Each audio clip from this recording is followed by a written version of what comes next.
चले जय श्री राम। प्रणाम। मैं जरा क्षमा चाहता हूँ, आज कुछ गड़बड़ हो गई तो चलिए इसी प्रभु की इच्छा।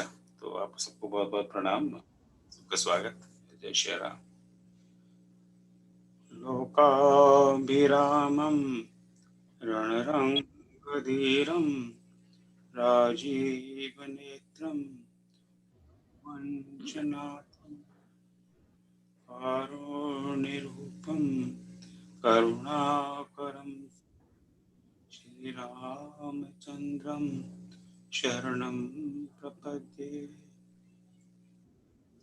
मनोजवं मारुततुल्यवेगं जितेन्द्रियं बुद्धिमतां वरिष्ठं वातात्मजं वानरयूथमुख्यं श्रीरामदूतं शरणं प्रपद्ये। श्री रामचंद्र भगवान उमापति महादेव की जय। पवन सुत हनुमान की जय। जय श्री जय श्री। तो मित्रों, बहुत बहुत स्वागत। आज एक अंग्रेजी कैलेंडर से आज तो जो भी अंग्रेजी कैलेंडर का महत्व होता हो, पर आज से नया महीना शुरू हो रहा है। तो जैसे कई महीनों से प्रयास कर हनुमान जी के कृपा से सफल भी हो रहा है। That first Saturday of every month we have an invited speaker जो किसी भी विषय वस्तु पर राम कथा से बड़े विस्तृत में हमें जानकारी देते हैं। So today we have a speaker who is, अगर अंग्रेजी भाषा में कहें तो is expert on Hanuman ji. तो हिंदी में तो इस तरह कह नहीं सकते हनुमान जी वाला कौन एक्सपर्ट हो सकता है, but that's how we will say in English. So I'm very happy to introduce पवन कुमार मिश्र जी। तो पवन कुमार मिश्र जी वैसे तो ज्योतिष हैं, वास्तुविद और ज्ञान योग के साधक शिक्षक हैं। इन्होंने एक पुस्तक ली है हनुमान चालीसा पर अंग्रेजी भाषा में, और उसका नाम है living Hanuman. So I would urge you to get on Amazon and get a copy. पुस्तक लिखना बहुत मुश्किल काम है। बहुत सालों से मैं प्रयास कर रहा हूँ कोई पुस्तक लिखूं, पर यहाँ तो कलम ही नहीं उठती। So it's amazing. और हनुमान जी पर पुस्तक लिखना तो बहुत ही विशेष कृपा जिन पर हो वही लिख पाएगा। तो श्री हनुमत चेतना को स्वयं में अनुभव करना एवं विभिन्न धर्मों, संप्रदायों, आधुनिक वैज्ञानिक और मनोवैज्ञानिक धाराओं का सुगम संग इस पुस्तक की विशेषता है। तो आज बस मैं इनको आमंत्रित करता हूँ, क्योंकि हनुमान जो संकट मोचन माने जाते हैं और जो इस समय संकट विश्व में है, विशेषकर भारत में है। मैं 70 साल का हो गया, पर मैंने जीवन में ऐसा संकट ना देखा न सुना। सो इससे बड़ा संकट नहीं है। और संकट मोचन को याद करने के लिए आज हमारे बीच, इनका नाम भी देखिए ना, पवन कुमार है। देखिए आप, पवन कुमार की बात करने के लिए पवन कुमार से बढ़कर कौन होगा, राइट। सो इन्हीं शब्दों के साथ मैं पवन कुमार जी को आमंत्रित करता हूँ। पवन जी, आपका बहुत बहुत स्वागत। आप पधारे, हम कृतार्थ हुए। सो बस समय हनुमान जी के बस भक्ति में डुबो दीजिए, मेरी तो यही कामना है। जय श्री राम। प्रणाम। प्रणाम। और जो हमारे से श्रेष्ठ जन हैं, उनके चरण स्पर्श बड़ा ही सौभाग्य है हमारा कि हम सबके सम्मुख और सबके मध्य आपके स्नेह पात्र बन करके आए हैं।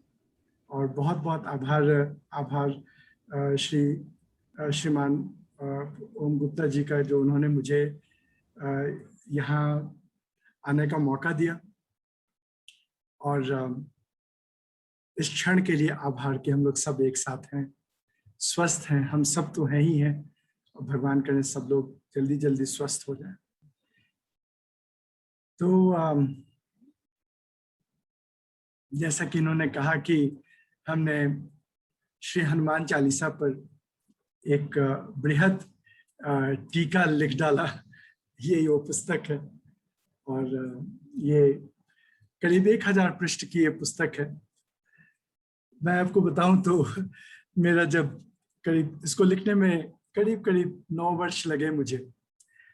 जब मैंने शुरू किया इसको लिखना, तो मन में भाव ये था कि किस तरह से सबको अपनी संस्कृति से अवगत कराई जाए, बस इतना ही भाव था। तो हमने सोचा कि कौन सा ऐसा चीज है, कौन सी ऐसी वस्तु है जो सबको स्मरण है। तो हमने ऐसा समझा कि हनुमान चालीसा तो सबको आता है, पढ़े लिखे हैं या अनपढ़ हैं, बड़े विद्वान हैं, बड़े अमीर हैं या बहुत ही गरीब हैं, सब कोई हनुमान चालीसा को कम से कम हनुमान जी के विषय में सुना तो है, हनुमान चालीसा के विषय में सुना तो है। और ये छोटी सी 40 लाइन की एक कविता है, इसका अनुवाद कर देंगे, थोड़ी सी टीका लिख देंगे, उसमें अपनी बात को कह डालेंगे। तो हमने लिखना शुरू किया, और लिखना शुरू किया तो वो तो खत्म होने वाली बात नहीं थी।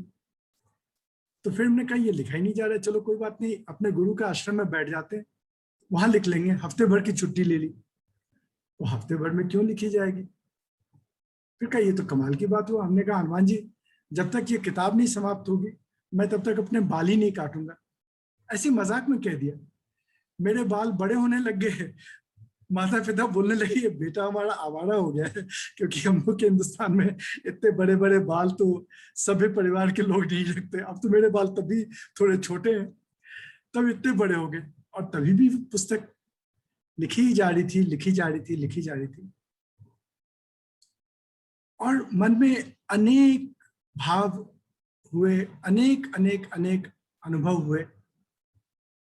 आज जब आपके सम्मुख हो तो मेरा गला भर रहा है कि मैं कौन सी बात से शुरू करूं और क्या कहूं, ये समझ में नहीं आ रहा। फिर भी पूरी प्रयास हम करेंगे कि आपको अपनी थोड़ी बहुत परिचय करा पाए अपनी यात्रा से। अधिक बात तो हम क्या ही कह सकेंगे। लिखते लिखते लिखते ये पुस्तक इतनी बड़ी हो गई। इसमें एक बात रहा, हमने ये समझा कि ये तुलसी बाबा के कलम से निकली हुई कविता है। ये कोई आम कविता नहीं है जो कवि सम्मेलनों में पढ़ी जाती है। ये एक विशेष ही कविता है। और उस कविता में, उस चालीसा में एक लाइन जिसने मुझे पकड़ लिया, और जिसके कारण ये इतनी मोटी बन गई किताब, जिसे देख करके भी लोग कहते हैं इतनी मोटी किताब है, ये तो भाई हम नहीं पढ़ेंगे। वो पहले ही कह देते हैं ये बेकार किताब है, इतनी मोटी कोई किताब पढ़ता है, किनारे को। वह लाइन है, और देवता चित्त न धरहि, हनुमत से सर्व सुख करहि। बहुत सीधी बात तुलसीदास जी ने लिखी। और देवता चित्त न धरहि, अपने चित्त में किसी और देवता को ना धारण करो। जिसे हिंदी नहीं भी आती वो भी तोड़ फोड़ के समझ ही लेता है। हनुमत से सर्व सुख करहि, हनुमान जी से सारे सुख मिल जाएंगे, कर लेना, हो जाएगा, हनुमान जी तुम्हारे लिए कर देंगे। एक सिंपल सी बात लिखी। लेकिन अपने जीवन में हमने ऐसा कोई माइका लाल हनुमान का भक्त नहीं देखा जो सिर्फ हनुमान जी पर इतनी आस्था रखता हो कि और देवताओं की फोटोएं हटा दे, हनुमान जी की विग्रह या फोटो रखे। और तुलसी बाबा ने जो हनुमान चालीसा में चीजें बताई हैं उसका अनुसरण कर ले। इनफैक्ट हमने ये बात शुरू में, मुझे ये बात का बड़ा दर्द रहता था, तो हम हर किसी से कह दिया करते थे। तो हमारे सामने में यूएसए में रहने वाले फ्लोरिडा के ओम गुप्ता जी से जरूर हम श्रीमान आपसे उनका संपर्क करवाना चाहेंगे। वो लोग वेनेजुएला के हैं, वो एडगर जोरीला, बड़े हनुमान प्रेमी। और उनके सामने मेरी बात ये निकल गई। उन्होंने कहा नहीं, मेरे घर में वेनेजुएला के हैं, स्पेनिश के हैं, मेरे घर में तो हनुमान जी की मंदिर में सिर्फ हनुमान जी की फोटो है और कोई नहीं है, मैं हूं। जो हनुमान जी की उपासना करता हूँ, सिर्फ उन्हीं की करता हूँ। हमने कहा तो वो मुझे तो देखना पड़ेगा आकर के, तो हम आए भी, उनके देखे भी। और उनके घर में जो फोटो है वो हमने इस पुस्तक में, वो एक स्पेनिश आर्टिस्ट ने, एक वेनेजुएलन आर्टिस्ट ने पेंट किया हनुमान जी की फोटो। पता नहीं वो स्क्रीन पर दिख पाएगा कि नहीं दिख पाएगा, फिर भी कोशिश करूंगा। देखिए, ये हनुमान जी का यह विग्रह, जिसमें उनके सातों चक्र के ऊपर में चक्रधारी रूप से हनुमान जी की ये विग्रह की पेंटिंग उन्होंने इस पुस्तक के लिए आज्ञाकारी कहा कि आप यूज कर सकते हैं। उनके घर में था ऐसा। लेकिन हम, जब मेरा एक तरह से ऐसा कहें कि फ्रस्ट्रेशन या क्रोध समाप्त हुआ कि लोग ये बात क्यों नहीं समझते हैं, तब बात सच में ही उठनी शुरू हो गई कि लोग ये बात क्यों नहीं समझते। साफ बात है, और देवता चित्त न धरहीं, हनुमत से सर्व सुख करें। कोई मूर्ख भी इस बात को समझ सकता है कि इसका ऑपोजिट भी ट्रू होगा, कि अगर और देवता को चित्त में रखेंगे तो हनुमान से कोई सुख नहीं मिलेगा। लेकिन ना, हम नहीं मानते, हम तो सारी मंडली जमाएंगे ही जमाएंगे। तो बात ये हुआ, क्योंकि हनुमान के विषय में, हनुमान जी के विषय में, लल्ला के विषय में बहुत सारी गलत फहमियां भर गई, और हम उन्हें बहुत से बहुत, इस कविता को पढ़ लेते 2 मिनट में। अपने आप को जो बहुत बड़े सुरमा हनुमान जी के भक्त मानते हैं कि हम तो हनुमान जी के बड़े भक्त हैं, मंगलवार के दिन मीट नहीं खाएंगे या व्रत कर लेंगे, बड़ी बात होगी। हनुमान जी के आगे आरती उतार लेंगे, 1.25 रुपए के लड्डू चढ़ा देंगे, हनुमान जी के भक्त हैं। हनुमान जी की भक्ति को इतना नीचे स्तर तक ले आया गया कि आज के तारीख में हनुमान चालीसा का जो रूप बन गया और हनुमान भक्ति की जो रूप बन गई, उसका फल 0 मिलता है, 0। हम सब परिवार में बैठे हैं, हम लोग कोई स्कॉलरली डिस्कशन नहीं कर रहे, आपस की बात कर रहे हैं। हम आपको अपनी यात्रा की बात कह रहे हैं। ना से रोग हरे सब पीरा, जपत निरंतर हनुमत बीरा। कोई एक बुखार ठीक करवा के दिखा दे हनुमान चालीसा पढ़ के, तो हम माने। हम तो ज्योतिष हैं, दिन से रात तक उपाय करते रहते हैं। कोई ठीक ही ठीक कर दे, किसी का पेट खराब हो वही ठीक कर दे। ना से रोग हरे सब पीरा तो बहुत दूर की बात है, नहीं होती, तब भी रटते हैं। क्योंकि हम लोग की जो पूरी समझ है इस चालीसा के विषय में, बहुत चुप इन्होंने कोशिश करी भी, लोग तो सोच समझने की कोशिश नहीं करते, जो थोड़ी बहुत भी कोशिश करते हैं तो सिर्फ उसका हिंदी में अर्थ थोड़ा बहुत पढ़ लेते हैं, थोड़ा सा अर्थ समझते हैं कि चालीसा का यही अर्थ है। जबकि चालीसा का जो हिंदी में दिया गया अर्थ मिलता है हम सब लोगों को, वास्तव में वो अनर्थ है, अर्थ नहीं है। शाब्दिक अर्थ चालीसा का अर्थ नहीं है, उसका भावार्थ, उसका आध्यात्मिक अर्थ, वही अर्थ चालीसा का अर्थ है। इसके अंदर में इतना गूढ़ विषय है। आप लोग, हम लोग सब आजकल इंटरनेट के जमाने में आ गए हैं। चालीसा ही एक ऐसा, मुझे ऐसा कहेंगे टेक्स्ट या ऐसी कविता हम कह लेते तब तक के लिए, ऐसी प्रार्थना अकेली चालीसा है जिसका हर शब्द ब्लू, नीले रंग में लिखा जा सकता है कि उस पर कर्सर ले जाइए और उसके नीचे में पूरा का पूरा एक ब्रह्मांड खुल जाएगा। मतलब शुरू करेंगे, श्री श्री गुरु चरण सरोज रज, बस श्री पे ही रुक जाइए, श्री पे रुकिए, तो पूरी की पूरी श्री विद्या उसके नीचे में अटी हुई है, पूरी श्री विद्या। श्री गुरु, गुरु पे अटक जाइए, पूरी गुरु गीता उसके पीछे आएगी। जब तक पूरी की पूरी गुरु गीता दिमाग में नहीं बैठेगी, गुरु शब्द का यहाँ पर किस भाव से प्रयोग हुआ है वो भाव अंदर नहीं बैठेगा।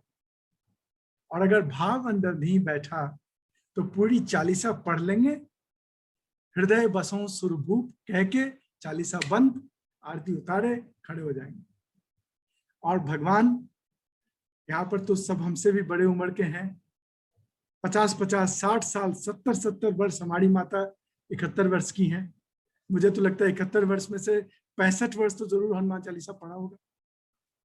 हृदय बसों सुरभूप बोल देते हैं। इसीलिए आज का टॉपिक, जब श्रीमान ने हमको आज्ञा किया कि आज का टाइटल क्या होना चाहिए, तो हमने यही टाइटल दिया, हृदय बसों सुरभूप। जो चालीसा पूरा भूल जाइए, आखिरी चालीसा के आखिरी दोहे का आखिरी शब्द भी अगर अंकित हो जाए हमारी आत्मा में, हमारे मन में फलित हो जाए, तो बात बन गई। हृदय बसों सुरभूप। क्योंकि अगर हृदय में नहीं बसे तो चालीसा बेकार। और सबसे बड़ी बात क्या है कि उसका शब्दार्थ जो हमें मिलता है, शब्द का अर्थ करने वाले लोग क्या करते हैं, हृदय बसो सुरभूप, मतलब कहते हैं हे सुरभूप, हे हनुमान जी मेरे हृदय में आके बसिए।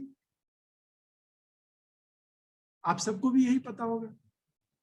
हृदय बसों सुरभूप का अर्थ ये लगाते हैं, हे हनुमान जी हमने आपको ये गाना गा के सुना दिया, अब आप मेरे हृदय में आके बस जाइए। जबकि ये इसका अर्थ नहीं है। हृदय बसों सुरभूप का एक और गहरा अर्थ है, अनुभूत अर्थ, कि हनुमान जी हृदय में बसते हैं, वो हृदय में बसे हुए हैं, मंगल मूर्त रूप बन के हैं, और मैं उनका दर्शन कर रहा हूं। हृदय बसों सुरभूप प्रेजेंट टेंस का बात है, फ्यूचर टेंस नहीं है इसमें। भविष्य काल नहीं लगा हुआ है कि मैंने पढ़ दिया अब आप खुश हो जाइए मेरे हृदय में आके बस जाइए, नहीं। क्योंकि हनुमान साक्षात प्राण है।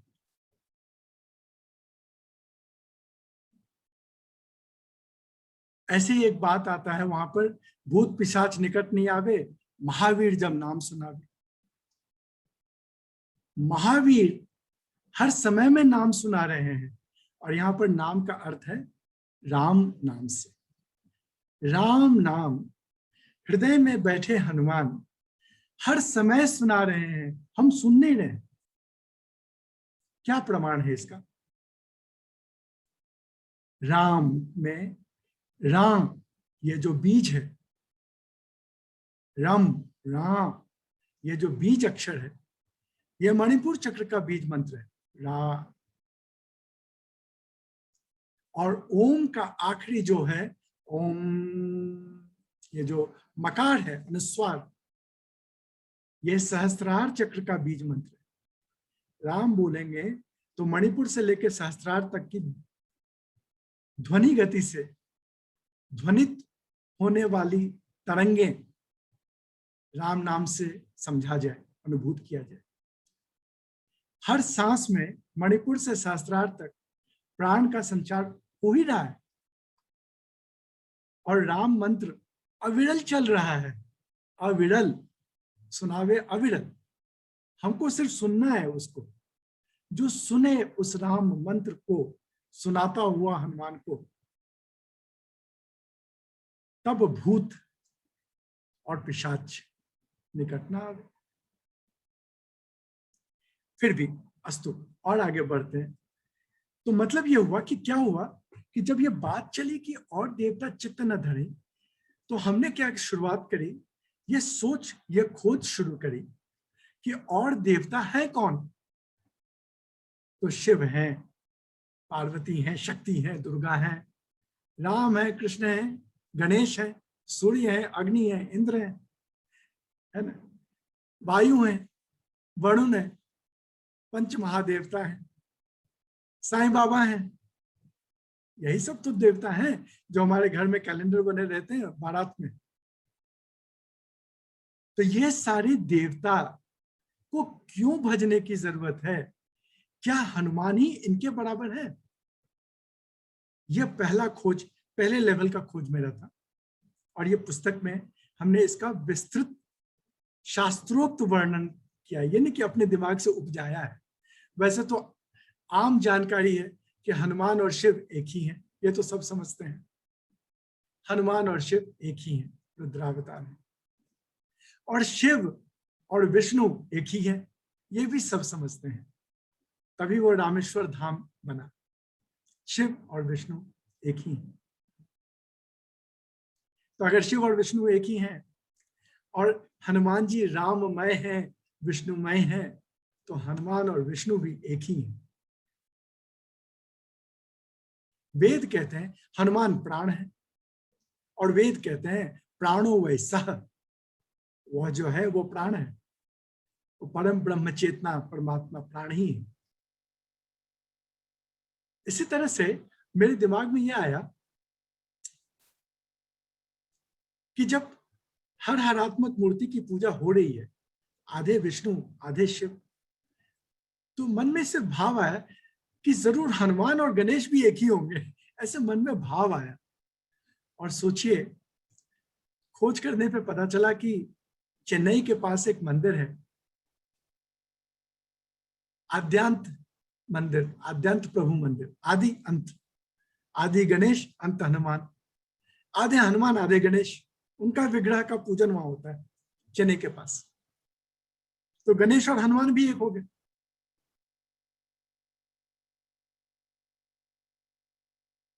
अब बात आई शक्ति और हनुमान एक कैसे हो सकते, तो उसमें भी बड़ी विलक्षण बात है। कहा गया है कंचन वड़न विराज सुवेशा, कंचन वड़न, एक सोने की आभा है उनके शरीर की। वो जो सोने की आभा है वही भगवती है। जहां शिव है, सौंदर्य लहरी कहती है कि शक्ति के बगैर शिव शव के समान है। ये शास्त्रोक्त वचन है। शक्ति के बगैर शिव शव रूप है, शक्ति से ही वो उत्प्राणित होते हैं। और शक्ति को क्या बताया गया, तो वेद में श्री सूक्त कहता है हरि ओम हिरण्यवर्णाम हरिणिम सुवर्ण रजत स्रजाम, हरिणिम हिरण्यवर्णाम हरिणिम, सोने की रंग वाली, सोने की ही वह शक्ति, वह श्री उनके अंतरंग में विराजमान है, जो हनुमान को अनुप्राणित कर रही हैं, जो हनुमान को अनुआभित कर रही हैं, जिनकी आभा उनके त्वचा से बाहर निकल के आ रही है, और आप और कह रहे कंचन बड़न, उनका कंचन रंग हुआ जा रहा है। और वैसे अगर इतनी बात ना भी माने तो तुलसी बाबा ने साफ साफ लिख दिया राम लखन सीता मन बसिया, राम लखन सीता उनके हृदय में ही रहते हैं। जब सीता जी अंदर रहेंगी, सीता जी श्री हैं, इसको समझाने की जरूरत नहीं। जब सीता श्री हैं, राम विष्णु उनके हृदय में ही है, तो आप सिर्फ हनुमान जी की चेतना करें ना। अच्छा, इसके विषय में क्या बात है, इसके विषय में कोई और बात नहीं है, मैं कोई नए धर्म की बात नहीं कर रहा। हम लोगों ने बचपन से पढ़ा है एक साधे सब सधे, सब साधे सब जाए। तो जब तुलसी बाबा ने ये कहा ना और देवता चित्त न धरई मत धरो, तुम्हारे भजन राम को पा ही रहे हैं, सारे के सारे देवता इनमें ही विराजमान है। ये कौन है, आप ये सोचिए, आज तक पता नहीं इतने विद्वानों ने हनुमान चालीसा पढ़ी होगी, किसी ने, हमारी ये सोच है, हम तो सोचिए हम तो इतने पढ़े लिखे भी नहीं है, बहुत कम पढ़े लिखे हैं, और हिंदी मेरा विषय भी नहीं है, ना भाषा मेरा विषय। मेरे तो रोमांच हो गया जब हमने ये पढ़ा कि अस कही श्रीपति कंठ लगावे। श्रीपति ने, वहां पर राम को श्रीपति कह दिया, बाबा ने इनके संकेत दे दिया, साक्षात विष्णु है, राम श्रीपति नहीं है, श्रीपति राम बने हैं, ये साक्षात श्रीपति हैं। किसको कंठ लगा रहे हैं, किसको कंठ लगा रहे हैं? संकादिक ब्रह्मादि मुनीसा, नारद सारद सहित अहिसा, जम कुबेर दिक्पाल कहां थे, कभी कोविद कह सके कहां थे। सबसे पहला शब्द सनकादि ब्रह्मादि मुनीसा। तो आप गौर से सुनिए, उसके और भीतर जाइए। सनकादि कौन है? ये सनकादि? कोई कहेगा ऐसे कोई ऋषि होंगे जो सनक जाते होंगे हर बात पे, ऐसे कहने वाले कुछ मिल जाए, सन की ऋषि, ऐसा नहीं। वो ब्रह्मा के 4 पुत्र थे, सनक आदि। सनक सनातन, सनातन, जो 4 पुत्र ब्रह्मा के मानस पुत्र थे। जब ब्रह्मा जी को आदेश हुआ कि आप इस सृष्टि की रचना करिए भगवान, तो उन्होंने सबसे पहले तपोबल से अपने मन क्षेत्र से 4 मानस पुत्रों को जन्म दिया। क्वाड्रुप्लेट्स, डिवाइन क्वाड्रुप्लेट्स। और ये चारों बच्चे जब पैदा हुए तो 5 वर्ष के थे, डायरेक्ट 5 वर्ष के बच्चे 4। ब्रह्मा जी ने कहा देखो तुम्हें सृष्टि बनाना है तो कैसे बनाएंगे? तो कहा चले जाओ शिव के पास और उनसे ज्ञान लो कि सृष्टि की रचना कैसे होती है। तो वो पहुंच गए और उनको सबसे पहले महादेव का अगर कभी भी सबसे पुरातन से पुरातन अगर वर्णन आता होगा तो शिव दक्षिणामूर्ति के रूप से ही आता है, जब वो अर्धनारीश्वर के रूप में दक्षिण मूर्ति होकर के, दक्षिण मुख होकर के, आधे भगवती आधे शिव स्वयं इस रूप में प्रकट हुए और समस्त वेदों का ज्ञान और जो समस्त ज्ञान है, मैं इस बात के विषय में नहीं जाऊंगा कि उन्होंने कौन सी ज्ञान दी, क्योंकि मैं तो नहीं था, लेकिन अनुमान लगा सकता हूं कि उन्होंने कौन सी ज्ञान दी होगी। लेकिन मुझे ये कथानक आता है कि जो 4 बच्चे थे, इनका मन इतना पवित्र था कि इतनी उत्कृष्ट ज्ञान को सुनते सुनते सुनते ही उनको मोक्ष मिल गया और वो सीधा वापस जाकर के ब्रह्मा के मानस से जहां से आए थे उसी में डिसॉल्व हो गए, मुक्त हो गए।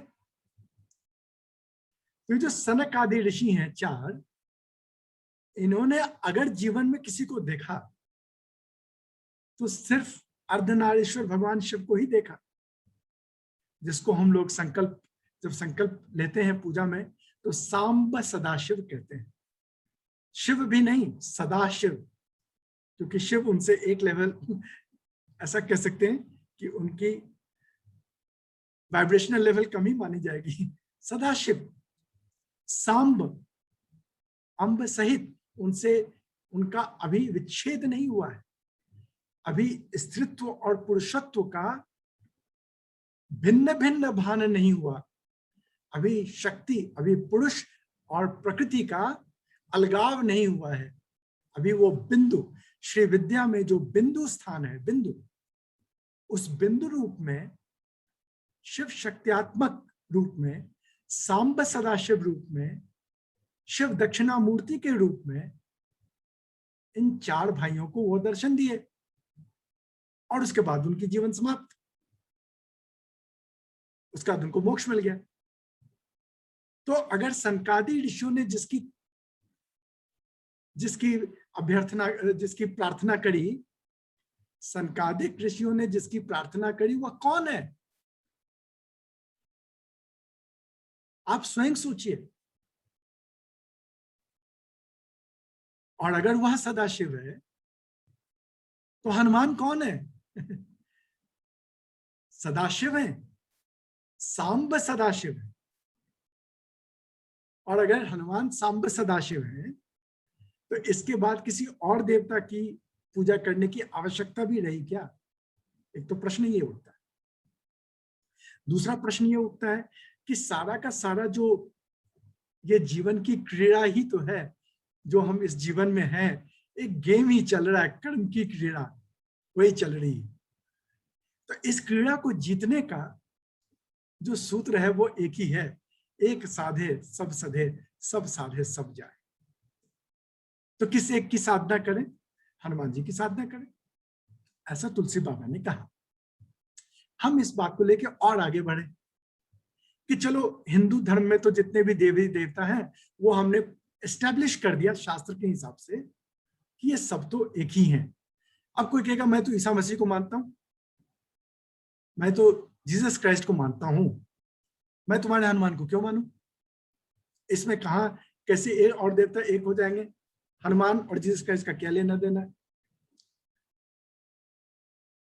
तो गौर से बाइबल का अध्ययन किया तो आप पाएंगे कि ईसाई धर्म में भी तीन प्रमुख, जैसे हमारे में ब्रह्मा विष्णु महेश त्रिदेव हैं, ऐसे ईसाई धर्म में भी त्रिदेव है। कौन है जी? तो father, son and holy spirit. पिता परम पिता, son Yeshu Masih, holy spirit. Holy spirit, पवित्र स्पिरिट को हम लोग यहां पर आत्मा कह देते हैं, लेकिन स्पिरिट शब्द जो आया है वो लैटिन का एक शब्द है स्पिरिटोस, उससे आया है। स्पिरिटोस का अर्थ होता है प्राण, प्राणवायु, पवित्र प्राणवायु, परम पवित्र प्राणवायु। बने हनुमान?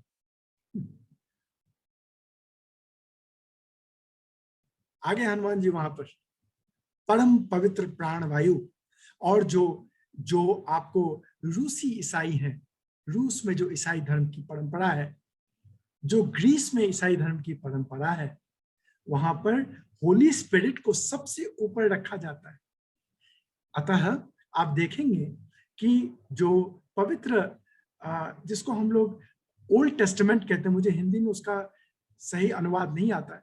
ओल्ड टेस्टामेंट, बाइबल में new testament and old testament, ये दो भाग हैं बाइबल के। जो उनका पुरातन भाग है, जो करीब करीब उतना ही पुराना है जितना हमारे वेद हैं, करीब करीब ऐसा मान सकते हैं।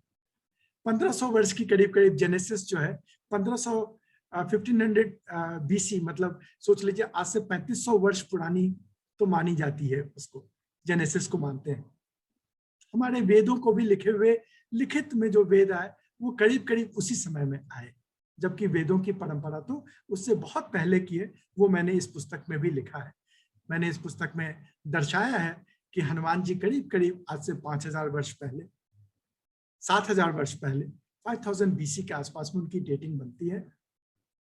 जो हमको खगोलीय विवरण मिलता है, ज्योतिषीय विवरण मिलता है वाल्मीकि रामायण में, उसको खगोल शास्त्र के साथ जब हम उसका अनुमेलन करते हैं तो हमको जो परिणाम आता है, तो वो तारीख 7000 वर्ष पूर्व की तारीख आती है। तो होली स्पिरिट। और इसी प्रकार से हमने अन्य धर्मों में भी, यहां तक कि हमने इस्लाम धर्म के साथ जब जोड़ लगाया तो वहां पर भी हमें कई तरह के धागे मिले। ये जो 5 स्तंभ माने जाते हैं, उन 5 स्तंभों को हनुमत साधना के साथ अगर देखें तो 5 के 5 स्तंभ जो ईसाई धर्म जिस पे टिका हुआ है, वो 5 के 5 स्तंभ हमारी वैदिक परंपरा के साथ यूं जुड़ती है। एक सूत का अंतर नहीं है। कहेंगे कि एक सूत का भी अंतर हो तो हमने क्या कहा? हमने इसलिए कहा कि अगर कोई वैश्विक देवता माना जाए, कोई ईश्वर का वैश्विक स्वरूप मान लिया जाए, तो वो हनुमान जी हो सकते हैं। और हम कहते हैं सबको कि जिनको हनुमान जी के विग्रह से परेशानी है, ये तो वानर रूप है भाई, तो हम कहते हैं प्राण का विग्रह मानो। प्राण तो सबके हैं, हर प्राणी में प्राण है। पत्ते पत्ता जो प्राण ले रहा है वो हनुमान से ही ओतप्रोत है। उस देवता के अलावा और किसी देवता पर ध्यान डालने की जरूरत नहीं है। यह एक विषय रहा। और दूसरा विषय, और उसके बाद मैं विराम ले लूंगा और आपसे आपके प्रश्न को स्वीकारूंगा और यथासंभव उनका उत्तर देने की कोशिश करूंगा। दूसरा बात यह है कि पूरी की पूरी हनुमान चालीसा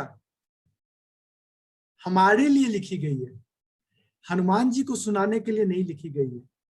अपने अपने दिमागों से इस बात को निकाल के फेंक दे बाहर कि हनुमान जी की ताकत खत्म हो गई थी, इसलिए उनकी एक फोटो टांग लो और उनको वो कथा सुना दो कि हनुमान जी आप तो बड़े अच्छे हैं, आपके बाल बड़े सुंदर हैं, कान में कुंडली बड़े सुंदर झूम रहे हैं, आपने मूंजा की जनेऊ पहन डाली है, अब हनुमान जी मुझे बच्चा दे दो, नौकरी दे दो, न्यायालय में सब काम ठीक करा दो, सारे मनोरथ पूरे कर दो। ये हनुमान जी के लिए हनुमान चालीसा नहीं है। हमें स्मरण, हमको स्मरण दिलाने के लिए है कि हनुमान जी कौन है। हम विस्मृत हैं, हनुमान जी हमारे हृदय में है, ये हम भूले बैठे हैं। और वह हनुमान कौन है? सांब सदाशिव, जिनकी प्रार्थना करते हुए सनकादिक क्या, महासरस्वती, जम, कुबेर, दिक्पाल, कवि जो कहते हैं जहां न पहुंचे रवि वहां पहुंचे कवि, जहां सूर्य नहीं पहुंच सकता है, जहां पर सूर्य की पहुंच नहीं है, सूर्य की किरणें जहां समाप्त हो जाती हैं, ठंडी पड़ जाती हैं, रवि कवि की चेतना वहां पहुंच करके वहां से भी कोई भाव उत्पन्न करके ले आता है और अपनी कविता में उसको लिख डालता है।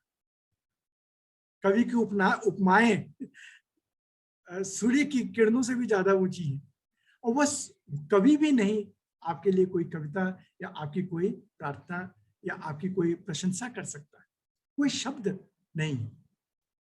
तो ये पूरी की पूरी कविता तो हमको जिम्मेदारी दी गई है। तो जिम्मेदारी कैसे दी गई भाई? पहला ही लाइन जिम्मेदारी है और सारा लाइन जिम्मेदारी है, सारी की सारी लाइनें जिम्मेदारी है। श्री गुरु चरण सरोज रज निज मन मुकुर सुधारी, अपने मन के आईने को साफ करना है। हमारे मन के आईने साफ नहीं है, इसलिए हमको ना हनुमान दिखते, ना राम दिखते, ना कुछ नहीं दिखता। किससे साफ करना है? तो गुरु के चरणों के, माने गुरु के द्वारा प्राप्त जो भी हमें ज्ञान मिला है, उस ज्ञान से रगड़ रगड़ के ना सिर्फ आईने को साफ करना है, सुधारी का शब्दार्थ साफ करना लिखा गया है, स्वच्छ करना लिखा गया है। और लोग ये भूल जा रहे हैं, सुधारी मतलब धरना, पकड़ना। हमें उस साफ किए हुए आईने को ठीक से पकड़ना है, किस तरफ मोड़ना है कि क्या दिखेगा। अगर साफ किए हुए आईने को नाले पर रखेंगे तो नाला दिखेगा, साफ साफ दिखेगा, नाले के कीड़े दिखेंगे उसमें।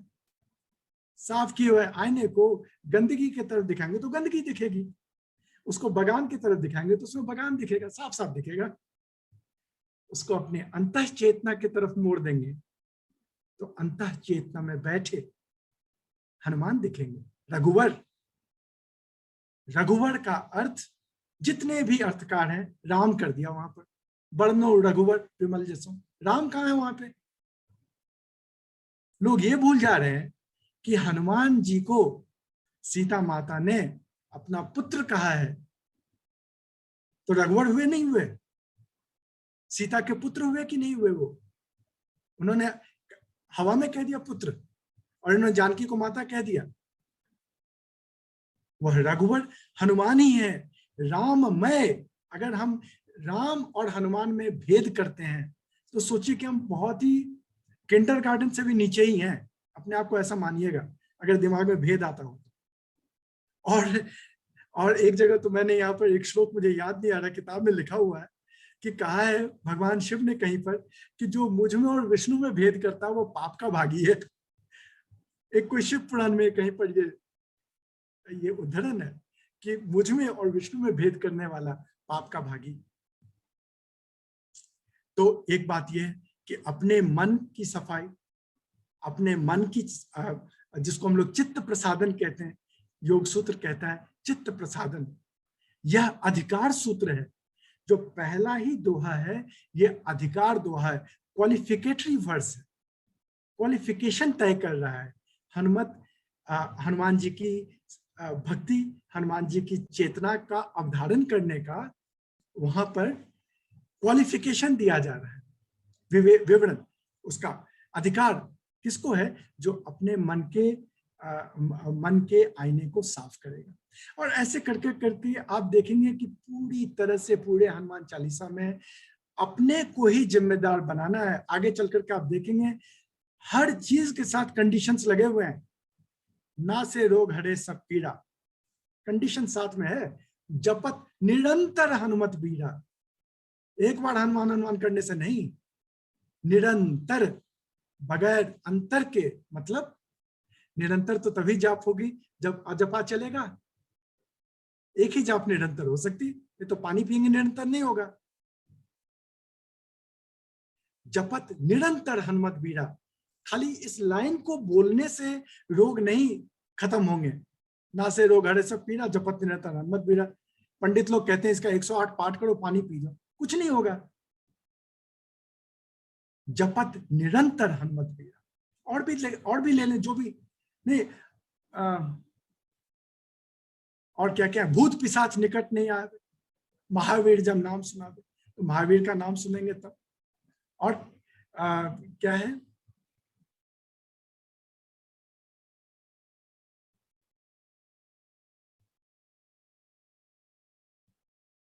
मैं यही भूल जा रहा हूं। आप सबके प्रेम और उससे आह्लादित होकर के, भावना से जरा बह करके, मैं कई तरह के, अच्छा, संकट ते हनुमान छुड़ावे, मन क्रम वचन ध्यान जुलावे। उसको सिर्फ पढ़ते हैं, संकट ते हनुमान छुड़ावे, मन क्रम वचन ध्यान जुलावे। संकट से हनुमान जी छुड़ा देंगे क्या? कोई मुझे एक भी चैलेंज हम करते हैं, सिर्फ इस लाइन को पढ़ करके संकट से निकल के दिखा दे।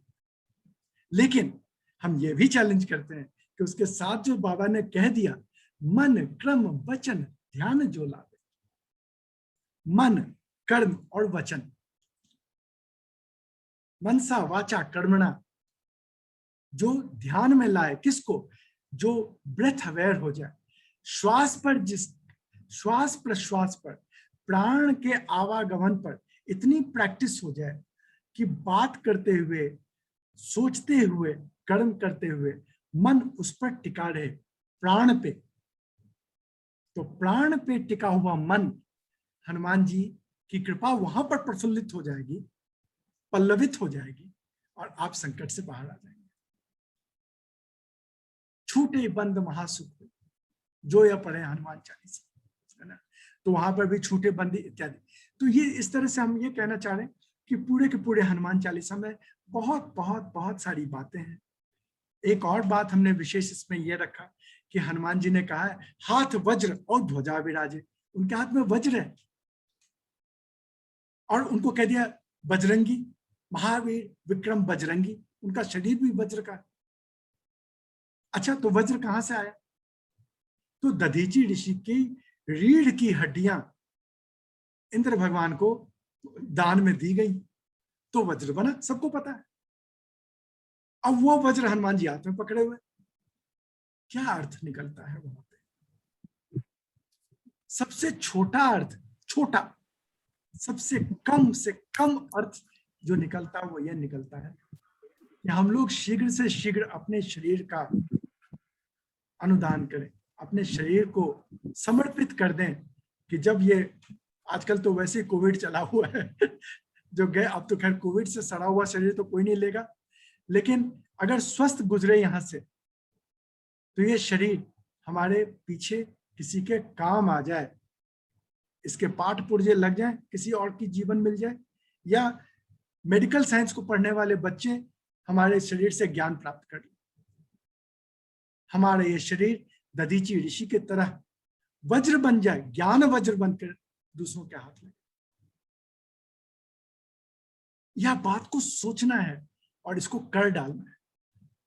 हनुमान जी का पूरा जीवन सीता माई के सेवा में, सीता माई को बचाने में लग गया। सीता कौन? सीता पृथ्वी।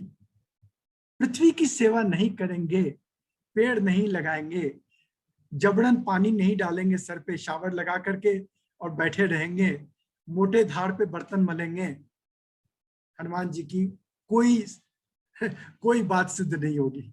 अगर मोटा इतना धार खोलेंगे, पानी बह रहा है, बातें कर रहे हैं फोन पे, और चाय का कप प्याला धोया जा रहा है, नहीं, पतली धार खोलें, बर्तन मलने समय में, इतनी चेतना बने हमारे को पृथ्वी और पृथ्वी के तत्वों के विषय में, तो हनुमत साधना पूरी हुई।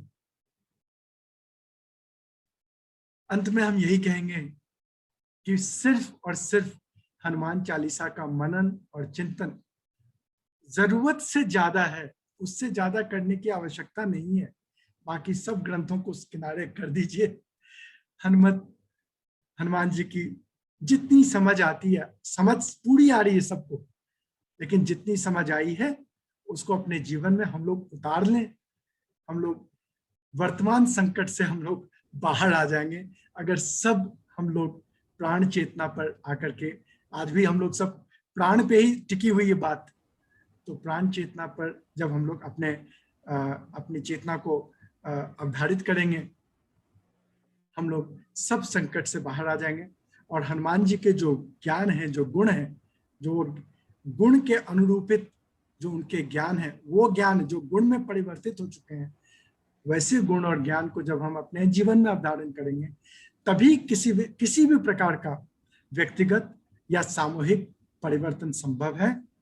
अन्यथा यह सिर्फ मन बहलाने के लिए, मन लगाने के लिए कई कविताओं और कई चालीसाओं में से एक चालीसा बन के रह जाएगा। लक्ष्मी चालीसा है, शनि चालीसा है, ढमकाना चालीसा है, साईं चालीसा है, लालू चालीसा तक लिख गई। बिहार में तो लालू चालीसा चलती, सारे चालीसा लोग पढ़े जा रहे। हमें हनुमान चालीसा को वैसा नहीं बनाना है। यह एक मंत्र है, बहुत गूढ़ मंत्र है, बहुत गूढ़ विद्या है, जो तुलसी बाबा ने हमारे को एक तरह से भेंट में, अनुदान में दे दिया, आशीर्वाद रूप। हम उसे स्वीकृत करें और हनुमान जी को हृदय बसाऊं हनुमान, इस रूप में हम उनको अनुभूत करें। बहुत बहुत प्रणाम पवन जी, आपने हनुमान चालीसा में बिल्कुल एक नया प्रकाश और नई सोच डाली, हम सबको सोच में डाल दिया कि हम लोग क्या कर रहे हैं इतने सालों से। सो बहुत बहुत धन्यवाद आपको, बहुत प्रणाम। फिर दोबारा आपका समय लेंगे कभी, और I would personally like to learn more from you. So chalo, now we will open this session for questions and comments. So आप हनुमान चालीसा पर कोई भी प्रश्न हो, आप पवन जी से बड़ा विद्वान नहीं मिलेगा। So this is your chance to जो भी मन में क्वेश्चन आप पूछ रहे हैं। पर मैं एक छोटा सा प्रश्न आपसे पूछता हूँ, जो हनुमान चालीसा से डायरेक्ट रिलेटेड तो नहीं है, पर अभी देखिए पिछले सप्ताह हनुमान जी के जन्म दिवस था, जन्म जयंती थी या जन्मोत्सव था। तो जन्म जयंती लिखा तो कई लोगों को बड़ी आपत्ति हुई कि नहीं, ये जयंती तो उनकी होती है कि जो अब नहीं है, हनुमान जी तो सर्वत्र है।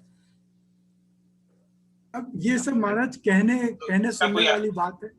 हाँ, है कोई कहने की बातें है ना, कोई बात बोल दें, कुछ भी करें, क्या फर्क पड़ता है। हनुमान जयंती बोले, हनुमान बर्थडे बोले, जो मर्जी बोलना बोले, जब तक चेतना इस पर नहीं गई कि हनुमान मेरे हृदय में रहते हैं, तो मैं हनुमान चालीसा 108 बार पढ़ूं और कोई हनुमान जी को 108 बार गाली दे, दोनों बराबर है, याद रखिएगा। सिर्फ कविता मात्र बन गई वो, और हमें कविता नहीं बनानी है। ये जयंती है, ये है, वो है, 1000 तरह की बातें हनुमान जी के बारे में अनर्गल फैली हुई हैं। वो उन सब चीजों को हमने पुस्तक में उन सबको आड़े हाथ लिया है। आप लोग बड़ी बातें लिख दी हमने इसमें, तरह तरह की। तो बात ये मेरा एक प्रश्न था जी। बहुत आपने ज्ञानवर्धक प्रवचन दिया, हम लोगों के लिए बहुत सारी चीजें नई मिली, आपको बहुत बहुत धन्यवाद। मेरा प्रश्न ये था कि ये जो दोहा है, श्री गुरु चरण सरोज रज निज मन मुकुर सुधार, ये दोहा अयोध्या कांड में भी आता है और ये दोहा हनुमान चालीसा में भी आता है, तो दोनों का क्या तारतम्य है? कुछ इसका विशेष अर्थ है क्या? आपने देखिए, कहने का तो मतलब ये कि कवि तो वही है। अब अगर हम दूसरी किताब लिखेंगे तो अपनी इस किताब से भी कई बातें उसमें डाल देंगे। लिख भी दी मैंने, एक और किताब लिखी है, वो छपने जा रही है, तो उसमें कई बातें इस किताब से चली ही जाती हैं। लिखने वाले तो हम ही हैं। अब तुलसी बाबा ने लिखा तो लिख दिया। लेकिन अब देखिए, ये हुआ एक साधारण सा उत्तर। आपका प्रश्न बहुत गूढ़ है और हमने एक साधारण सा उत्तर दे दिया कि मैं तुलसी बाबा, तो दोनों के कवि तुलसी बाबा ही हैं, तो उन्होंने अयोध्या कांड में भी लिख दिया, तो यहाँ पर भी उठा के लिख दिया, एक ही बात है। पूरी की पूरी रामचरितमानस ही राम लखन सीता के चारों तरफ है, भरत और रावण के तरफ है, तो यहाँ पर भी वही चीज बढ़ दी हनुमान जी को, उनके को नहीं, उन्होंने वही चीज को वैसे ही लिख दी। नहीं, एक बात देखिएगा कि अगर अयोध्या कांड की जो अयोध्या कांड में जो दोहा चला, अगर वही शुरुआती दोहा बन गया हनुमान चालीसा का, तो कौन सा शब्द जुड़ा? अयोध्या, यह शब्द जुड़ा। तो हनुमान चालीसा का विषय वस्तु क्या बन गया? अयोध्या, जहां युद्ध ना होता हो। अवध, अवध साथ साथ आ गया, तो अवध का क्षेत्र, अयोध्या की नगरी। अब इस अयोध्या की नगरी में राम लखन सीता हनुमान सहित हृदय बसों सुरभूप, वह विषय बन गया कि किस तरह से जो बहुत तरह के विवाद हैं, बहुत तरह के क्लेश हैं, इसीलिए वहां पर शुरू में ही दूसरे दोहे में ही आ गया, हरहु क्लेश विकार। अयोध्या शब्द तभी सिद्ध होगा जब क्लेश और विकार हर लिया जाएगा और बल बुद्धि विद्या से उत्तप्रोत हो जाएगा। जनमानस, एक मानस नहीं, व्यक्ति विशेष नहीं, समूह विशेष, पूरा का पूरा समूह, वसुधैव कुटुंबकम, उत्तप्रोत हो जाएगा बल से, बुद्धि से, विद्या से, और क्लेश और विकार हट जाएगा, तो पूरा का पूरा जो ब्रह्मांड, जो पूरा विश्व है, जो वैश्विक परिवार है, वह अयोध्या, पूरा जो वैश्विक साम्राज्य है, वो अयोध्या राज्य से जाना जाएगा। संपूर्ण अयोध्या, उसकी नगरी बनेगी, राजधानी बनेगा अवध, जहां किसी, इस लेकर के यह आप एक तरह से कह सकते हैं कि यह एक अहिंसा का भी टेक्स्ट है। और योग सूत्र पतंजलि पर, पातंजल योग दर्शन पर व्यास जी टीका करते हुए ऋषि व्यास लिखते हैं कि जो अहिंसा, जो 5 जो यम है, उसमें जो अहिंसा पहला यम है, उन्होंने कहा कि सारे यम और नियम अहिंसा को ही चरितार्थ करते हैं, अहिंसा को ही सपोर्ट करते हैं। सारे यम नियम सिर्फ अहिंसा के लिए ही बने। अहिंसा से ही जुड़ा हुआ शब्द है अयोध्या, वहीं से जुड़ा हुआ शब्द है अवध। अतः पूरी की पूरी रामचरितमानस आप कह सकते हैं अहिंसा के स्थापना, और अहिंसा का जो प्रतिरूप होगा वो हो गया प्रेम। ऐसा कह सकते हैं कि हनुमान चालीसा अहिंसा और प्रेम का एक टेक्स्ट, एक उसका गिर लिया उसका इंस्पिरेशन स्रोत है। गर्म पानी पीछे जी। एक प्रश्न मेरा है। प्रणाम, चरण स्पर्श। आशीर्वाद, हाँ या ना में उत्तर दीजिए प्रभु जी। राम सेतु ये काल्पनिक है या वास्तविक है? पहला प्रश्न। दूसरा प्रश्न, उसकी आप समय के अनुसार क्या अवधि लगाते हैं? राम सेतु हनुमान जी ने बनाया है, ये कब बना है, कितने वर्ष पहले बना है? 2 प्रश्न है मेरे आपसे। इन 2 प्रश्न का मैं आपसे आज्ञा मांगूंगा, चाहूंगा कि मैं 2 स्तर में आंसर कर सकूं, 2 स्तर पे। पहला स्तर जो तात्विक है, तथ्य कि राम सेतु क्या ये काल्पनिक है या तथ्य है? सत्य नहीं, क्योंकि हमें याद रखना पड़ेगा सत्य और तथ्य में भिन्नता होती है। सत्य अलग विषय है, तथ्य अलग विषय है। तो मेरा जवाब होगा राम सेतु तथ्य है। तथ्य, राम सेतु है, था, इसके विषय में वैज्ञानिक बहुत बातें कह चुके हैं और इसको हम लोग बहुत आसानी से गूगल करके पढ़ सकते हैं।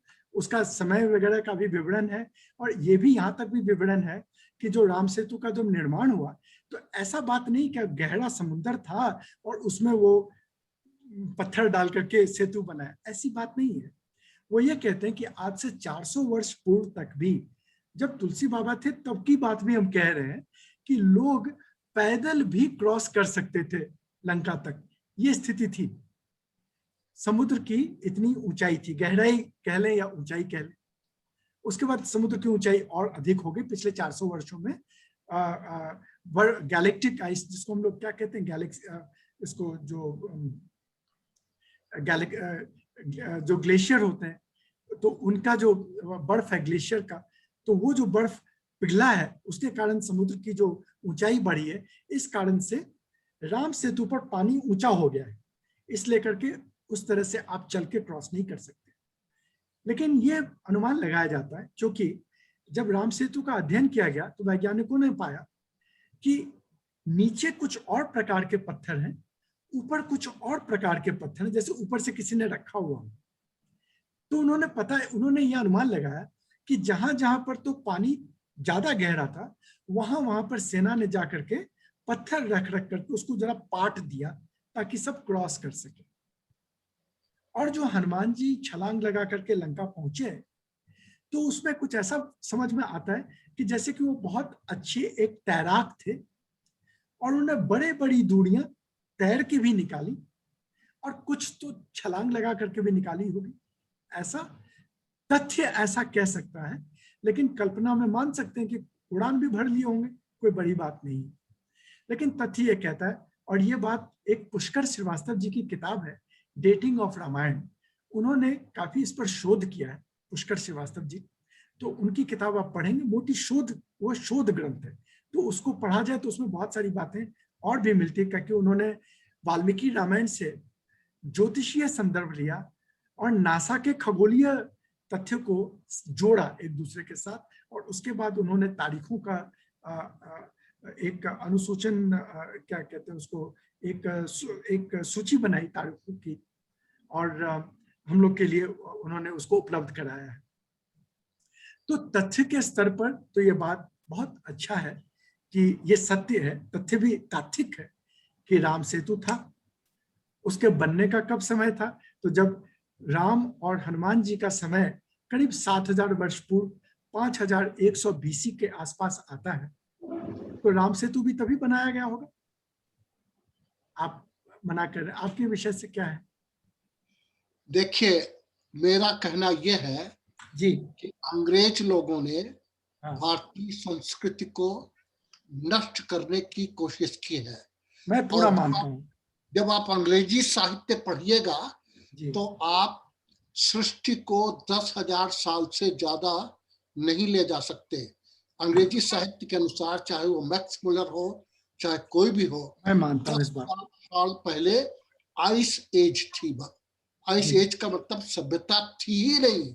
तो जितने भी ईसाई ग्रंथ हैं, जितने भी पश्चिमी विद्वान हैं, ये 7,000 साल से ज्यादा मानव की उत्पत्ति को नहीं मानते। अब आप आइए भारतीय संस्कृत पर। 1835 में ये चाहते थे कि संस्कृत न पढ़ाई जाए भारत में, अंग्रेज लोग। बिल्कुल मैं मानता हूँ। क्यों न पढ़ाई जाए? जब तक संस्कृत रहेगी तब तक भारतीयों को वेदों का, संस्कृत का ज्ञान रहेगा। जी। और अंग्रेज क्या चाहते थे? गुलाम बना करके भारत पर शासन करना। तो भागवतम मेरा आपसे करबद्ध निवेदन है, करबद्ध। आप किसी भी इस्कॉन की पुस्तक, शील प्रपात की पुस्तक पढ़िए, श्रीमद् भागवतम की आपको मिल जाएगी गीता प्रेस गोरखपुर से। उसके अनुसार त्रेता युग में भगवान राम और हनुमान जी थे, और त्रेता युग जो है 17 लाख वर्ष पहले था। 1,72,000। और आप इसकी पुष्टि करना चाहें तो नासा से आप पुष्टि कीजिए। नासा ने वैज्ञानिक शोध करके ये निकाला है कि ये जो बोल्डर्स हैं, ये जो पत्थर हैं, ये कृत्रिम है। कृत्रिम का मतलब पहले से लंका और भारत के बीच में नहीं थे, इनको बाहर से ला करके डाला गया है। आप गूगल कीजिए प्रभु जी, आपको एक क्षण में मिल जाएगा कि ये 17 लाख 1.7 मिलियन ईयर्स ओल्ड है ये बोल्डर। तो मेरा नम्र निवेदन सभी श्रोताओं से है, सभी भक्तों से है, पश्चिमी सभ्यता से आप बचिए। नम्र निवेदन, करबद्ध निवेदन। आप भारतीय हैं, संस्कृत पढ़िए, संस्कृत के ग्रंथों को पढ़िए, चाहे गीता प्रेस गोरखपुर के पढ़िए, चाहे श्री प्रभात के पढ़िए, आप जानिए कि आप कितनी पुरानी संस्कृति है आपकी। बहुत बस यही मेरा निवेदन है जी। बहुत सुंदर। मिलिता जी आपका प्रश्न।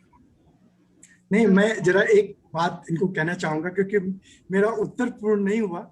ये एक लेवल का उत्तर था, एक स्तर का उत्तर था, और मैंने जो तथ्य रखा वो एक शोध ग्रंथ पर उन्होंने बहुत मेहनत करी है, पुष्कर श्रीवास्तव ने, और उन्होंने ये रखा है, इसलिए मैंने ये बताया। अब मैं दूसरी बात करता हूँ।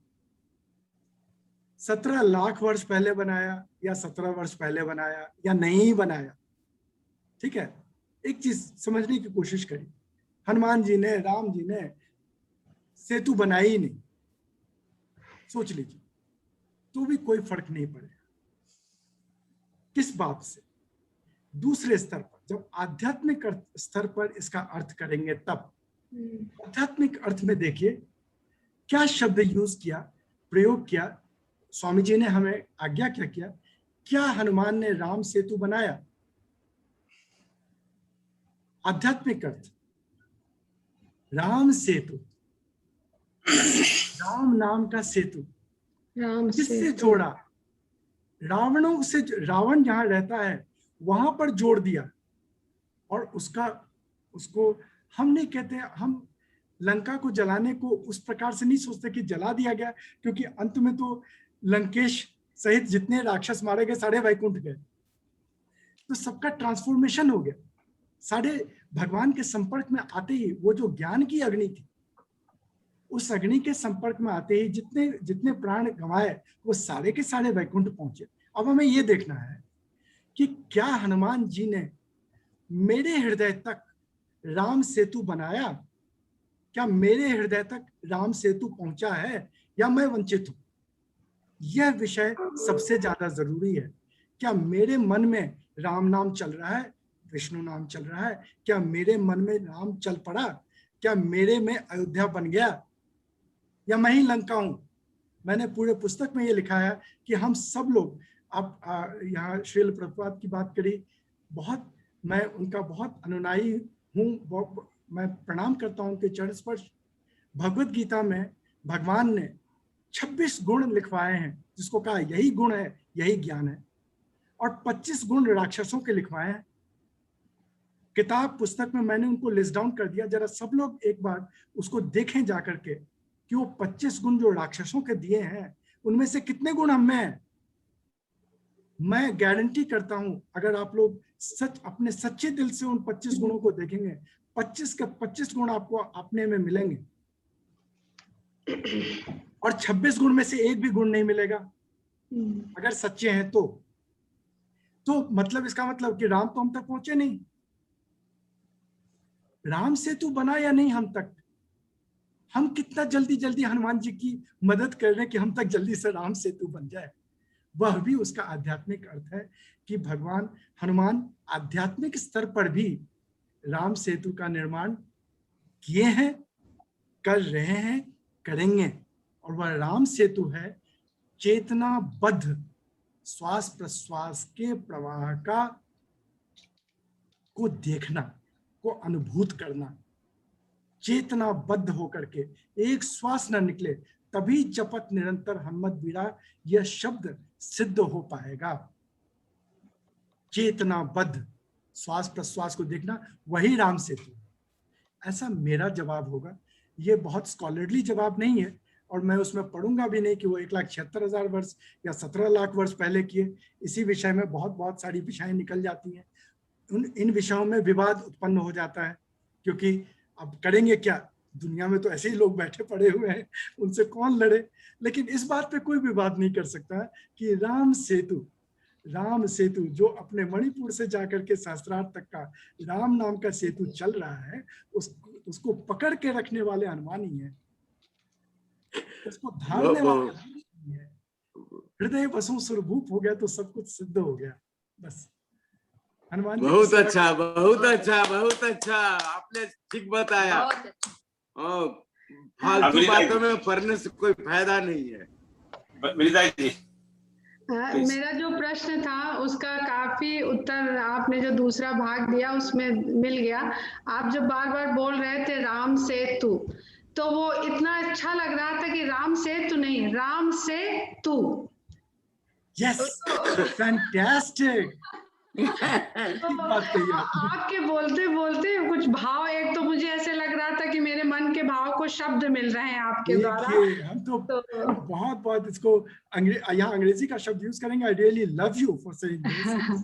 बड़ी प्रेम की बात आपने करी। भाग से रहते तो वो स्पष्ट भाव हो रहा था कि राम से तू, बस और कुछ कहने की आवश्यकता ही नहीं बच रही थी। और यहाँ पर एक मेरे भी एक बार चिंतन में एक चीज आई थी, उससे हम आप जो बोल रहे थे उससे वो स्पष्ट भी होती चली गई कि जो हमारी रीढ़ की हड्डी होती है, दैट इज राम सेतु। अभी आपने जो बात करी मणिपुर चक्र, मुझे इन चक्रों का ज्यादा ज्ञान नहीं है, लेकिन सुनते समझते समझ में आया है कि पवन पुत्र हनुमान, यानी हमारी प्राण वायु ही हनुमान है, हमारे भीतर हमारे साथ सदा है। और वो अगर राम नाम के साथ उसका आवागमन हो रहा है उस प्राण वायु का, तो जिस राम सेतु की हम बात करते हैं वो हमारी रीढ़ की हड्डी है, जहां हमारी इंगला पिंगला सुषुम्ना नाड़ियां वहां से हमको मोक्ष तक, ब्रह्मरंध्र तक ले जाती हैं। वही हमारी लंका है जहां पे राक्षसों का वास है, उनका ही हमें दहन करना है, उनको ही हमें अग्नि से जला के खत्म करना है। ये मेरे विचार चलता रहता था, लेकिन आज आपकी व्याख्या सुन के उस विचार को बल मिला, पुष्टि मिली। इसके लिए मैं आपकी बहुत बहुत आभारी हूँ। अगर कि इसमें कुछ और शब्द आप जोड़ के इसको और स्पष्ट कर सकते हो तो मैं ऋणी रहूंगी आपकी। नहीं, जो आप सोच रहे हैं, जो भाव आपको उत्पन्न हो रहा है, वही भाव ठीक होगा। सबके मन में अलग अलग भाव उत्पन्न होंगे। सबको हनुमान के, सबके हृदय में हनुमान है, सबके हृदय धड़क रहे हैं, सब अपने अपने मन से उनको जाकी रही भावना जैसी प्रभु मूरत तिनते की तैसी। आपको रीढ़ की हड्डी में राम सेतु दिख जाए, जय भगवान, वैसे ही देखिए और उसमें जुड़ जाइए। किन्हीं को रामेश्वरम से श्रीलंका के बीच के पत्थरों में राम सेतु दिखे, चलिए वहीं पहुंचिए और ये समझ लीजिए हनुमान जी ने बहुत बड़ा कृत्य किया। अब आप कौन सी सेतु बना रहे हैं, हम किस तरह से राम काज में जुड़े हैं। क्वेश्चन ये नहीं है कि वो क्या कर रहे हैं। हम देखिए, या तो काम काज है, अपने कामनाओं की पूर्ति करने वाले काज, या राम काज है। राम काज का अर्थ क्या हुआ? राम का अर्थ ही होता है जो परवेसिव है। राम काज का अर्थ हुआ वह जिसका जो रिजल्ट है, जिसकी प्रतिक्रिया, जिसका फल सब तक पहुंच जाएगा, सब उसमें रमन करने लग जाएंगे, सब प्रसन्न होंगे, जिसको कहते हैं कि बहुजन हिताय बहुजन सुखाय। वह काज जिसके लिए बुद्ध ने कहा बहुजन हिताय बहुजन सुखाय, जिसके लिए कहा गया सर्वे भवन्तु सुखिनः सर्वे सन्तु निरामया, यह है राम काज। और अगर भगवान कृष्ण की बात देखें तो भगवान ने कहा कि अभ्युत्थानम धर्मस्य, कि धर्म की स्थापना करने के लिए, अपरित्राणाय साधुना, ये हुआ राम काज, उनका मिशन स्टेटमेंट है। तो हमें ये देखना कि हम उस काज को व्यक्तिगत स्तर पर और सामूहिक स्तर पर क्या कर रहे हैं। अगर नहीं कर रहे हैं तो राम काज नहीं कर रहे हैं, तो हनुमान जी की सेना में हमारी कोई जगह नहीं है। खाली पीछे बैठ करके कविता पढ़ के कुछ भी नहीं मिलेगा। ये हम डंके की चोट पे कह रहे हैं। अपने परिवार में मुझे कोई स्टेज मिलेगा तो उस पर नहीं ऐसा बोलेंगे, लेकिन अपने परिवार में बैठे जूम कॉल में, जहां पर ओम होम जूम सा, वो जूम शब्द से जूम बना दिया किसी आदमी ने और इतना फैल गया कि आज हम लोग सब जूम में लगे हुए। तो वो जो जुहियाती जूम, हम लोग अपने परिवार की बात कर रहे हैं, नहीं मिलेगा कुछ तो क्यों फुसलाएं अपने आप को। वो 5 मिनट बचा लें, कोई दूसरा काम करें। लेकिन अगर राम काज में जुड़ गए और हनुमान जी की उस रूप से सेवा में उनको स्वीकृत किया, हम तो हनुमान जी को अपने बच्चे वात्सल्य भाव से ही उनकी पूजन क्या बोलेंगे, जब वात्सल्य बोल रहे तो पूजा क्या बोलेंगे, छाती से लगा के रखते हमको उसी में हनुमान जी में। जी बहुत सुंदर। हाँ पूछिए मलिक जी। बहुत बहुत धन्यवाद सब लोगों को कि इनके भाषण सुनने का आपको अवसर मिल रहा है। हमारे बहुत सारे प्रश्न थे, मैं हनुमान जी का ही भक्त हूँ और बहुत प्रश्न थे, उन्होंने बहुत अच्छी व्याख्या की। मैंने उनके किताब का कमेंट देखा अमेजन में, मैंने ऑर्डर भी कर दिया है और किंडल तो कल ही आ जाएगा, बाकी किताब तो अभी बहुत देर से आएगी। मगर उन्होंने जो समझाया वो बहुत अच्छी बात है कि उस दृष्टि से नहीं देखना चाहिए कि 10 लाख 20 लाख 5 लाख कितने पत्थर लगे। भावना की बात है और भावना से ही हमें कुछ मिल सकता है और हनुमान चालीसा में वो सब कुछ है जिससे कि हम आध्यात्मिक पथ में जा सकते हैं। बहुत धन्यवाद आपको। अच्छा स्मिता जी कुछ कहेंगे? प्रणाम जी। आज पवन जी ने जो बताया वो शायद मेरे दिमाग में 40-50 साल से चल रहा था। तो जब मैं छोटी थी तो मैंने सोचा था कि हनुमान जी हिंदू हैं कि मुस्लिम है कि क्या है। तो मैंने अपनी बुद्धि लगाई थी कि रामायण में आया माने हिंदू है, सुलेमान रहमान, इसलिए शायद वो मुस्लिम भी होंगे। और सच में यूनिवर्सल इस्लाम में कहिए, बाइबल में कहिए, और आज जो मेडिकल साइंस कहता है मृत्यु के बाद बॉडी डोनेशन, ऑर्गन डोनेशन, वो सब भी आपने कवर कर लिया। प्रणाम, थैंक यू। बहुत सुंदर, thank you very much. Any other question और कमेंट? चलो वेरी नाइस। इनकी किताब के लिए मैंने अभी कोई somebody was asking, तो मैंने अभी amazon.in पे देखा तो उसका एक लिंक जो मुझे मिला इस पे डाल दिया। पर आप सब जानते हैं इसको कैसे करना। सो amazon.in या amazon.com या हजार सोर्स है। So please get your book. उन्होंने मुझे कहा है मुझे 10% ये भेज देंगे तो जरा मेरा भी फायदा हो जाएगा। पर अरे मैंने तो खरीद भी लिया, तो वो रिबेट बाद में देंगे क्या? नहीं, वो 10% मेरी जिम्मे में जाएगा। ऐसा हम लोगों ने मैंने ऐसा सिस्टम बनाया है कि 10% मेरी जिम्मे में जाएगा। So but on a serious note, an amazing work। जैसे बताया ना, इनको 9 साल लिखे पुस्तक में, मुझे तो 90 साल मिल जाए तब एक चैप्टर भी नहीं लिख पाऊंगा। सो बहुत आपके आभारी हैं पवन जी, बहुत बहुत धन्यवाद। आप बता रहे हैं महाराज कुछ कहना चाह रहे हैं?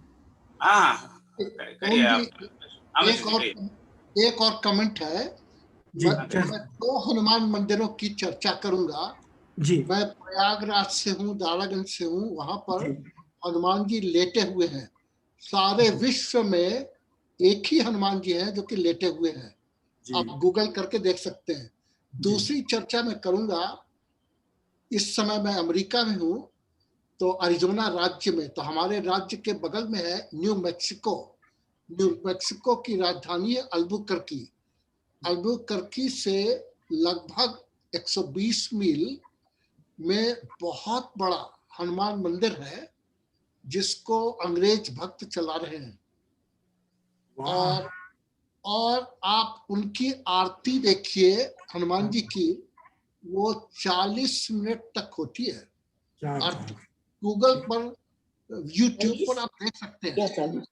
सारे अंग्रेज लोग, मतलब अंग्रेज का मतलब अमेरिकी लोग चला रहे हैं उस मंदिर को। भारतीय उनका कोई योगदान नहीं है। भारतीय लोग सिर्फ दर्शक के रूप में जाते हैं।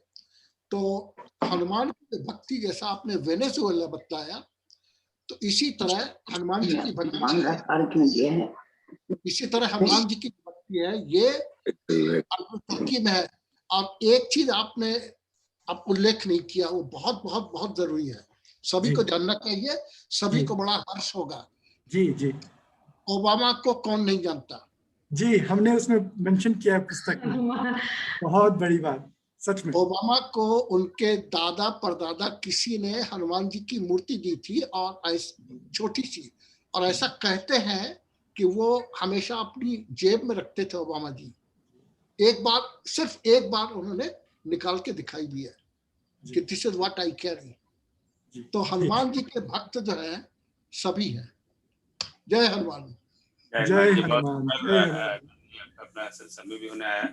हमने हाँ कहिए। एक बात रह गया, एक YouTube पे हमने एक और बहुत प्रयास किया, पता नहीं कौन हमको इसमें और सहयोग करेंगे। मेरे 2-3 प्रार्थनाएं हैं। एक तो प्रार्थना ये है कि इस पुस्तक का हिंदी अनुवाद करना चाहते हैं। आप सबके संपर्क में कोई अगर ऐसे अनुवादक हों जिनके साथ मिलकर हम काम कर सकें तो बड़ी कृपा होगी, ये हिंदी में पहुंच जाए, गुजराती में, इत्यादि भाषाओं में पहुंचे। दूसरी बात ये है कि हमने इस पुस्तक में हनुमान चालीसा का जो अनुवाद किया अंग्रेजी में, तो काव्यमय अनुवाद किया। तो जैसे हनुमान चालीसा को गा सकते हैं हिंदी में, ऐसे अंग्रेजी में उसको गाया जा सकता है। और हमने उस गाने का प्रयास 1-2 गायकों से करवाया भी। वो यूट्यूब, लिविंग हनुमान नाम से यूट्यूब चैनल है, उस पर देखेंगे, नहीं तो हम लिंक्स कुछ भेज देंगे श्रीमान गुप्ता जी को, तो वो आगे फॉरवर्ड कर देंगे। तो उसमें एक हमने, हमारे आशीष कुकरेती जी हैं, बड़े बढ़िया मैंने शास्त्रीय संगीत के गायक हैं, बहुत युवा हैं, तो उनको हमने एक मुखड़ा दिया और उन्होंने उसको मेडिटेशन मोड में गाया है हनुमान जी के ऊपर में। वो है जो हनुमान सो हम, ये उसका मुखड़ा है। जो हनुमान वही हम, जो हनुमान सो हम। आप लोग उसको एंजॉय कीजिएगा। वो उसको हम कोशिश करेंगे कि हम अभी भेज देंगे लिंक, तो सुन के देखिएगा तो आप खूब आनंदित होइएगा। और मेरा ये दिल है कि अगर अमेरिका में महाराज जी आप हैं या आपके कोई ऐसे लोग हों जो लोग अंग्रेजी में उसको ढंग से गा दें, जो हनुमान चालीसा का जो अनुवाद है, काव्यमय अनुवाद, उसको गा दें, चालीसा की तरह ही गा दें, तो बहुत ही आनंद आ जाएगा। क्योंकि उसमें जो अंगल भाषी लोग हैं, जो जिनको सिर्फ अंग्रेजी समझ में आती है, वो अंग्रेजी में हनुमान चालीसा का रस ले लेंगे। जो कहती हूँ उनको हनुमान चालीसा कम से कम भावात्मक रूप से पहुंच जाएगा। वैसे उनको क्या करना पड़ता है, वो उसकी ट्रांसलेशंस पढ़ते हैं, और ट्रांसलेशन में मजा नहीं है। जो हिंदी में बात लिख दी गई अंग्रेजी में ट्रांसलेट करते हो टूट बिगड़ जाता है, वो बात बनती नहीं है। तो यह एक और मेरी प्रार्थना थी। बहुत सुंदर, बहुत बहुत धन्यवाद। आई थिंक क्योंकि समय होने आया, प्रभु जी जरा आई थिंक सभा को जरा समाप्त करें, मुझे थोड़ा टाइम चाहिए। एक क्षण ये मुझसे संपर्क करें। मैंने एक अपनी विशेषता नहीं बताई है लोगों को। अनुवादक अनुवाद करती है, मैं भी अनुवादक हूँ, मैं भी 2 भाषिया हूँ। तो ये आप मुझसे व्यक्तिगत संपर्क आप करें, चूंकि आपने सबके सामने कहा हुआ है, तो ओम जी की अनुमति से मैं अपनी एक और खूबी आपको बता रहा हूँ।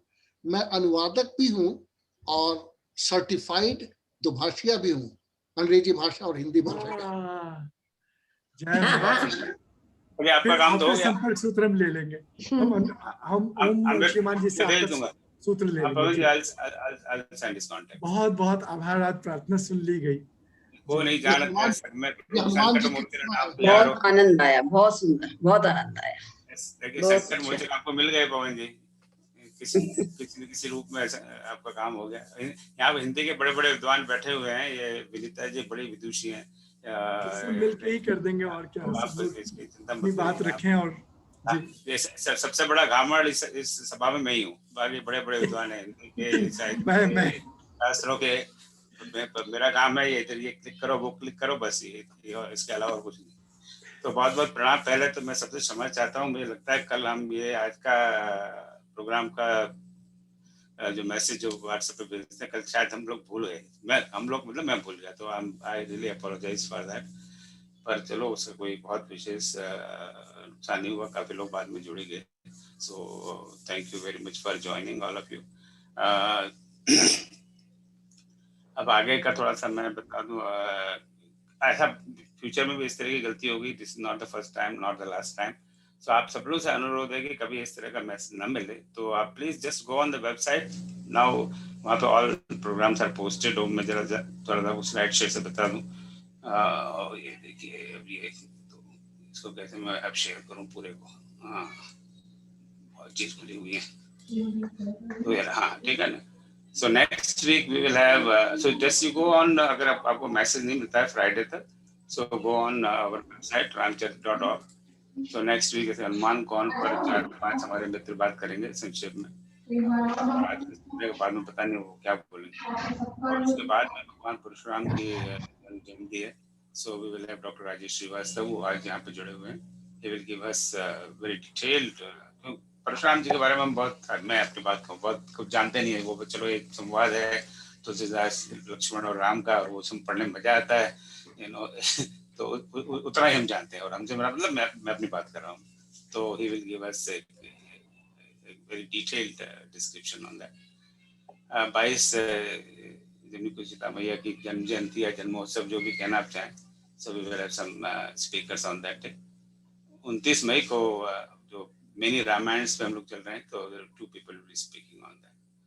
इससे ज़्यादा इमीडिएट जो है आज से जो विश्व में महामारी फैली हुई है, उसको देखते हुए मन में बड़ा संताप है, दुख है आजकल सब जगह। मेरे मन में भी है, हमारे बड़े घनिष्ठ बच्चा है कि इस समय बिल्कुल मृत्युशैया पर ही पड़ा हुआ यूँ समझ लीजिए। तो सारे विश्व में जो पीड़ित हैं इस समय, उसके लिए हम हनुमान चालीसा का पाठ 1 घंटे बाद will start on same zoom account है, सेम जूम आईडी है। सो उसके लिए भी I send again message on WhatsApp. अब तक 25 आई थिंक लोग साइन अप कर चुके हैं। आधा घंटे का टाइम स्लॉट बनाए हुए हैं। So if you have half an hour time available and you want to read Hanuman Chalisa, so please just sign on that Google form. Unfortunately, we have to be that little bureaucratic so that we can keep track of people's interest, time availability, and everything else. अब तक आज शाम के 7 बजे तक, 7 बजे eastern time in India time, सुबह 5:30 बजे तक के slots have been already assigned. So please participate, join. गाएं तो अपने स्लॉट में गाइए, नहीं तो कभी भी आइए, सुनिए। और मन में जैसे आज बताया ना, बसों हृदय हनुमान जी को हृदय में ले आइए। इसकी बहुत आवश्यकता है आज। सब लोग, हमारे भाई बहन, इतने हजारों लाखों लोग पीड़ित हैं। सो हृदय में हनुमान जी आ जाए, यही चाहिए हमें। चलो बस इसके साथ मैं समाप्त कर रहा हूँ। जय श्री राम। ओम सर्वेषां स्वस्तिर्भवतु, सर्वेषां शान्तिर्भवतु, सर्वेषां पूर्णं भवतु, सर्वेषां मङ्गलं भवतु, सर्वे भवन्तु सुखिनः, सर्वे सन्तु निरामयाः, सर्वे भद्राणि पश्यन्तु मा कश्चित् दुःखभाग्। ओम अस्तु मा सद्गमय तमसो मा ज्योतिर्गमय मृत्योर्मा अमृतगमय।